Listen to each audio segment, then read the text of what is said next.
Hey, I'm Joyce. Just wanted to show you my Thanksgiving table. And I just want to tell you about the Thanksgiving table, or any table for that matter, because I think a lot of times in today's world, people don't really set a table because they don't sit down to eat.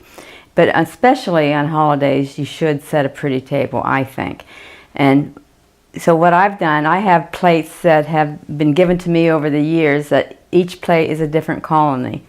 And so there's a little history lesson here, but I'm not going to read what it says. But on the back of each plate it tells you about that colony, when it became a colony, and just the history behind it.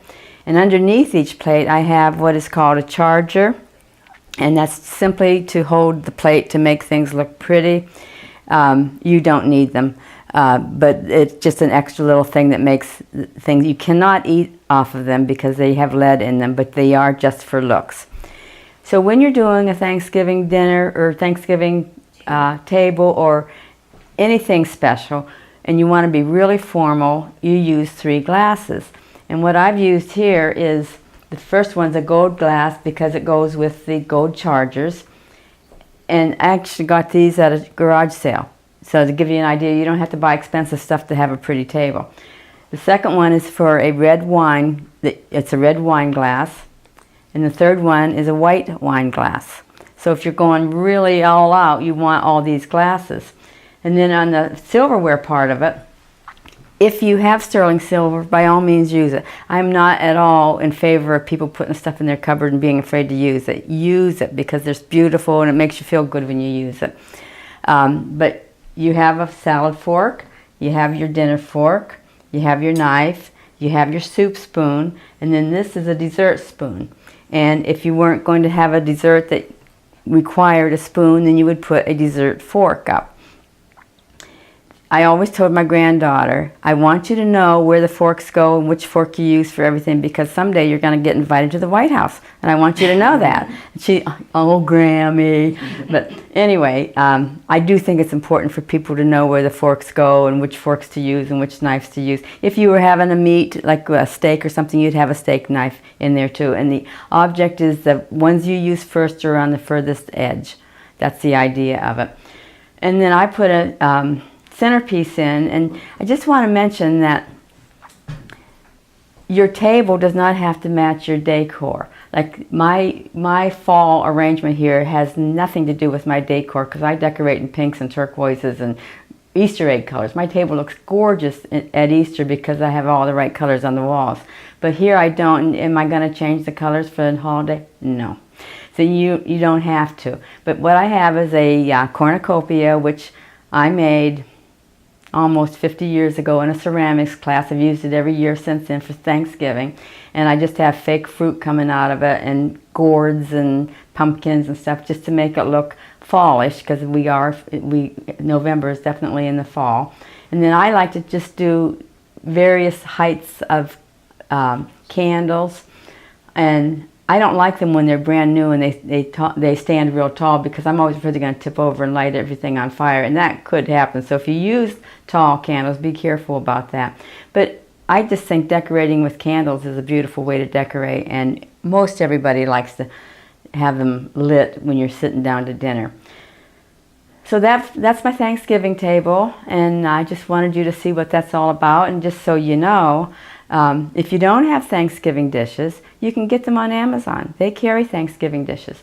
And if you don't have sterling silver, I'm sure you can get that on Amazon too. And if you don't have a lot of money to pay for stuff like this, go to the yard sales, because you can get them dirt cheap at yard sales. And now we're going to go in the kitchen and start cooking. So we're going to make a hot toddy.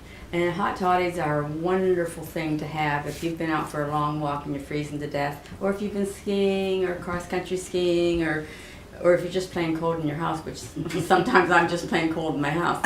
But this is so simple. I'm just going to show you. It's cranberry juice and orange juice mixed up. And I want 3 cups of cranberry juice. And this is a Pyrex measuring cup here, which can hold up to 3 cups or 4 cups. Go in the microwave, can go in the oven, in the refrigerator. So Pyrex is a good brand to use. So I just looked at that measurement upside down. I'm quite proud of myself. You And you should be quite proud of yourself. 3/4 of, I'm making enough for 4, and this is 3/4 of a cup of cranberry juice and 1/4 of a cup of orange juice. Whoops. You want to take that, Lisa? Yep. And then I'm pouring that into the pan. Which is all clad, and you can get that on Amazon also. Actually, all clad pans are one of the best pans I've ever used. And actually, if something happens, like this handle would get loose or come off, they will stand behind it. Mhm. Lifetime, they will stand behind it. So anyway, we have the juices together, and we're going to put in. Because I have no memory, I have to do this with it. We're going to put in 4 tablespoons of honey.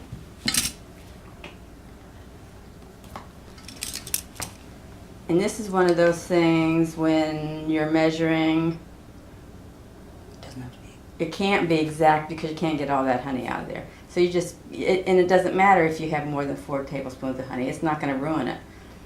That's what I like about cooking.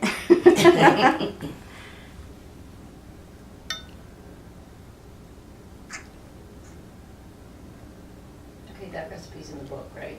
Yes, it is in the book, but the recipe is in the book, but it's in there for 1 serving, so you have to quadruple the servings if you're going to do what I did. And then we want 12 cloves. And do you think I'm going to count 12 cloves out? I don't think so. So I'm just going to put a handful in. Can you heat them? And at this point, if you wanted to, what you actually do at this point is you heat it up.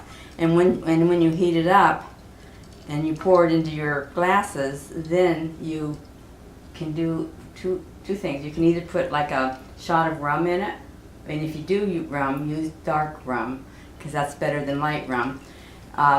You could put a shot of anything in it, let's face it. If you wanted to, you could put Tequila, anything. vodka, whatever. But I've always, the only time I've ever had it is when I've done it with rum, and it's very good with that. And before you serve it, you put a pat of butter on the top of the hot juice. And what I do, for some reason, these mugs just call to me and say hot stuff. I just think that they go with the season, and so I always do that. And these are the cinnamon things, which don't add a whole lot of flavor, but a little bit of flavor. And basically, it's just for festivity. Yeah. And you can get the cinnamon sticks on Amazon also? Yes, you can. And there's a link below that, if you, This is for This is what I use for Thanksgiving, and I do serve this frequently. This is a wonderful little thing to serve if you're having some women in for lunch and to play cards. It's perfect. It's usually cold, and I don't add alcohol to it when I do that, because then I wouldn't know what cards I had. But it's just very tasty. And then at Christmas time, I use this, and this is very festive for the punch. Very, very festive. And if you're having like a big group in, more than 4, I would say, I would take this and make it in a crock pot, and I'd let it simmer so it was available all afternoon or all evening or whatever it was that we're going to do it in. So that's just a very, very, very easy way to Warm up your guests. warm up your guests and to be a little festive and And use glasses in your kitchen that you never use. I mean, let's face it. What else would you use these for? and these kind of cups would be fun to look for at a garage sale. Different kind of Yeah. cups you can put them in. So, thank you. If you want a copy of this recipe, you can get it off of our cookbook, which is called Two Sisters and Their Mom, Reliving the Cook's Corner. There's a picture of it right here. And that has all the recipes that we're making, for the most part, every week when we do this. It's available through Amazon.com, and you can follow the link below to get to it. Thanks. Hey!